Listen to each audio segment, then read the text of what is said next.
Numerology म्हणजेच अंकज्योतिष्य, ज्यांच्याद्वारे कोणत्याही माणसाचा स्वभाव, भूतकाळ, वर्तमानकाळ आणि भविष्यसुद्धाच जाणून घेता येतं. अंकज्योतिष्यामध्ये व्यक्तीच्या जन्मतिथीच्या आधारावर एक मुलांक काढला जातो, ज्याद्वारे माणसाचे भविष्य जाणता येते. याच न्युमरोलॉजीच्या अनुसार ज्यांचा मुलांक 8 असतो ते वयाच्या 30-35 नंतरच भरमसाठ पैसा आणि यश मिळवतात. हे लोक 30 वर्षापर्यंत कठोर मेहनत करतात, पण त्यांचं भाग्य 30 वर्ष झाल्यानंतरच खुलतं. आता बघूया 8 मुलांक कोणाचा असतो.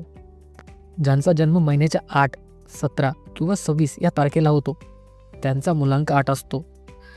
त्यांच्या जन्मतिथीची बेरीज ही 8 होते. 8 मुलांक असलेल्यांचे स्वामी शनी असतात, जे न्याय आणि कर्मफळाचे देव आहेत. त्यामुळे 8 मुलांक असलेल्यांना त्यांच्या कर्मानुसारच फळ मिळतं.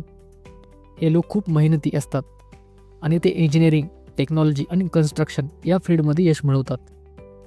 तुमचा मुलांक किती आहे हे कॉमेंटमध्ये सांगा, आम्ही त्यावर व्हिडिओ बनवू. आणि यासारख्याच व्हिडिओजसाठी दैवराशी चॅनलला नक्की सबस्क्राईब करा.